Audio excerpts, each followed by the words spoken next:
Welcome back, fellow failures, and welcome to my first ever review video. This is a game that caught my eye on the Steam Workshop yesterday night, and I decided to download it and give it a try and see what it's like. For anyone who watched my top 10 video, they'll know that I have a weakness for pirate games, so that's one of the reasons why it caught my eye, but it also looks a little bit like Rust, which I'm a little bit addicted to at the moment, so that was another reason why I thought this could be an interesting game to try out. Just a little bit of background info for you. It's made by a company called Lava Boots, which I believe this is their first ever game, because looking on Google I can't find any other information about them. The system requirements aren't particularly high. Recommended a 3 GHz dual core, 4 GB of RAM, nothing special, so it's a game that's easily accessible. It's a game that's currently in early access stage, so I can be kind to it, and also this is the demo, which is apparently only got a couple of islands on it, so there's probably a few things missing. The first thing I noticed as soon as I spawned in are that the textures are extremely basic at the moment. I put it in the highest option when I loaded up the game, so I was expecting perhaps a little bit more than this, but as I say, it's early access, so that can easily be improved. I'm also using my Xbox 360 controller to play this, so it's a good test to see how user-friendly it is with a controller. One of the first things I noticed was this log that was lying on the floor. As I looked at it, it came up with a little hand icon, which is the interaction button, so if you click the X button on your Xbox controller it will interact with the object. I'm not sure what the button is on the keyboard, but I'm pretty sure it's fairly straightforward as well.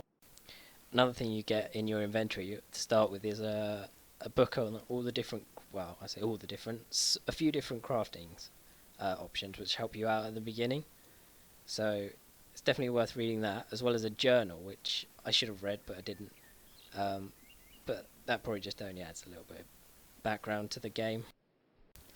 As I wander around the island looking for different things to find, I can't help but notice that there definitely needs to be some sort of new texture pack, because it is very, very basic. I don't know if this is something that they're planning on updating, but I really hope it is. Looking on their Steam page, the things that they want to include in the full version, there's a multiplayer, which it definitely needs, because a game like this is, you just get bored after a while playing it on your own, I find. At least for me anyway. Having a friend to play it with is so much better. They also want to have more wildlife and enemies, which is definitely a good thing. More items and boats. Obviously definitely agree with that. Having lots of different boats to build would be really, really cool. The ability to set and build your own home, again that's another good idea, something like Rust. Better environment features including weather and stars, so I'm hoping that will include the texture pack. As you can see, I just made a club in the video, attacking the boulder with it. As you knock the boulder down to 0 health, you can get stone or some sort of materials from inside it. It's a bit weird because it stays there for a little bit, nothing happens, you can attack it, nothing happens, walk away, and it's gone. Bye bye rock, magic rock. Coming back to the list of things they hope to add for the full feature, is a main storyline and quest line, so it'll be interesting to see where they go with that, because I've never seen a game like this that has a storyline to it, so if they can work in a good storyline then I think it'll definitely be worth buying the full game. And finally they've got more island types, so I'm not quite sure what they mean by island types, but I'm guessing that they've got islands that spawn different things, have different people on it, all sorts of things like that. So again, that's another good thing, just to flesh out the game a little bit. One thing that I do find a little bit stupid at the moment is that you can't actually attack trees or chop them down to get wood. You have to find the wood that's lying around on the floor, so it does kind of rely on that spawning a little bit at the moment, but I'm sure that they will add that to the game, because in multiplayer you'd just never be able to collect any wood, which is pretty much needed for everything.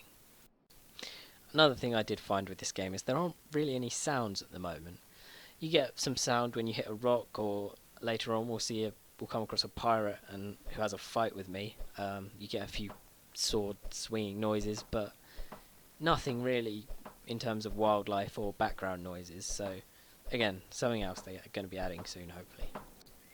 As I was wandering around collecting supplies and materials, I came across this chest which had some nice little goodies in it. There's a sword, some wood and some coin, and a couple of bandages. So it's definitely worth keeping an eye out for chests when you're playing the game because they definitely contain a few little goodies in them. Another thing I'll point out are the three bars in the bottom left hand corner. The blue one's your stamina, the red one's your health, and I think the green one is your hunger, but I could be wrong.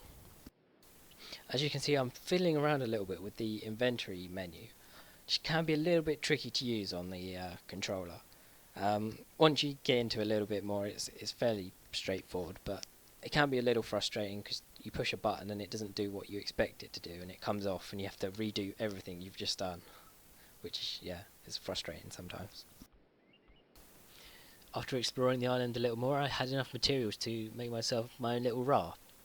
Um, so exploring the inventory can be a little bit tricky, but crafting's fairly straightforward. You just click on the two, three, however many items you want, and it gives you a list of all the things you can craft. Click on it and click craft. Fairly simple, nice and straightforward. You wait for it to craft. So now that I've built my boat, I was ready to put it in the water. You have a separate option on your inventory for the ships, so you just scroll down to that, click on the ship. Took me a little while to work this out, but it's quite straightforward, so I should have worked that out straight away. Literally click on the ship and you place it. So now that my boat's placed in the water, I'm ready to be a pirate. It's fairly straightforward to get the sail up, you just click on it. However, steering the ship is extremely hard.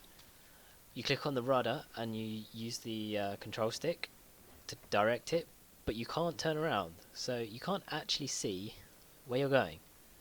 So it takes a little while to not only work out how much you need to turn, but you constantly need to keep coming off of it to have a look where you're actually going.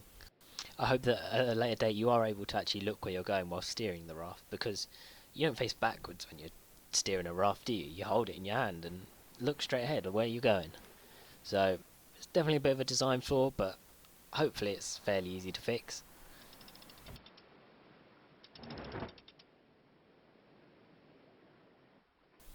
Now we're out at sea, I actually kind of quite like the graphics. They remind me a little bit of The Legend of Zelda, the Wind Waker game. Had similar style graphics, and that was quite a fun game, so yeah, it's a lot nicer once you get out to sea. After doing battle with the steering and the tides which throw you about a bit, I finally made it to land. I decided to see if you can swim, which you can, so that's fairly useful.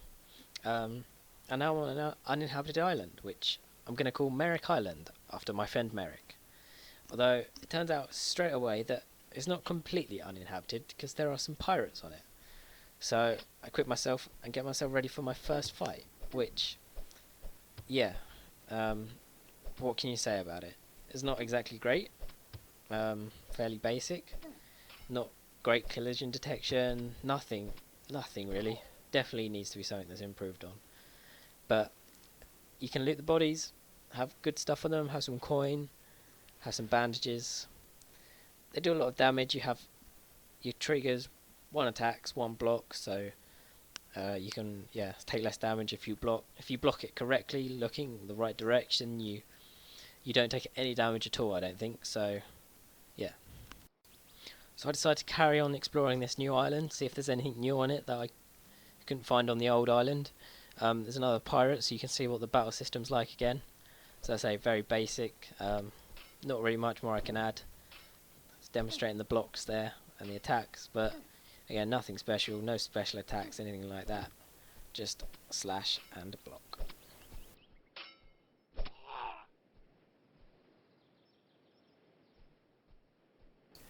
So after exploring the island a little more and gathering a few more supplies, I decided to head back to my ship and go find another island, but turns out that was a little bit more difficult than I expected, but there is actually a simple way instead of the stupid way I decided to do it.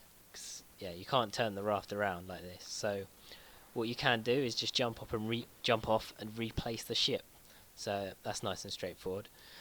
I did think that perhaps that was pushing it in, but I don't think it was actually doing anything in the end, so yeah, just take the simple route and place it in, as you'll see in a minute. Another strange thing that I did discover though is that when you go underwater, it goes black, which is a bit strange, considering this is a game based around water that if you go under it, you can't see. So again, early access, remember, probably going to be improved, so you can actually see underwater. So yeah, as I was saying, you can just click on your boat and replace it. It does remove the ship that you're standing on, or your old ship, wherever it was. So yeah, just be wary on multiplayer. If you replace your ship with your friends on it, they're gonna fall into the water. So I'll let you watch as we sail to the next island, so you can see just how horrible it is to try and do it. You do sort of get the hang of it after a little while and not have to steer as much, but I'd say carrying on having to turn around constantly to see where you're going and then make adjustments does get a little bit tiresome after a while.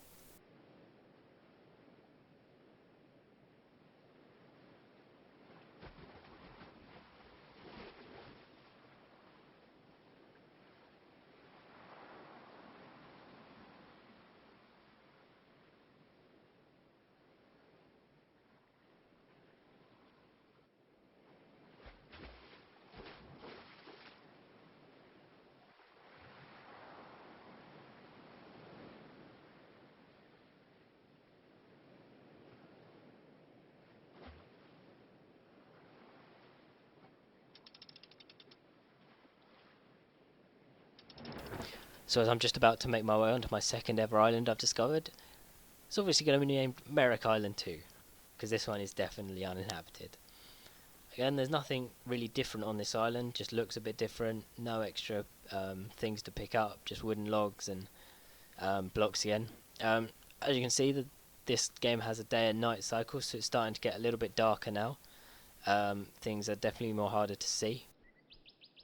One thing in this game that gets a +1 from me, and I wish they would include it in other games, is the way that the torches work.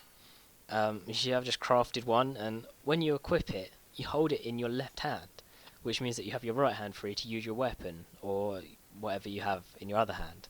So that's definitely a good thing in my books. Definitely needs to be added to games like H1Z1 and Rust, because having either sight or use of your weapon is each one is useless on its own. So yeah, being able to have both is definitely a really good thing. I think the word that I'd best use to describe this game is potential. There's definitely potential there for a good game, but at the moment, obviously it's an early access, so there's a lot lacking in it. Would I recommend you buy it? Not at £10.99 at the moment. Definitely download the demo, check that out, see if you like it. But as of right now, there's not enough features for me to make it warrant paying for. However, if they do add all the things which I mentioned earlier, then it would definitely be worth buying. £10.99 for something like that is a really good value. So that's my review of the game so far. So thanks anyone who watched. If you liked it, hit that like button, and if you want to see more reviews and gaming, hit that subscribe button, and you'll get to see all my content. Thanks for watching.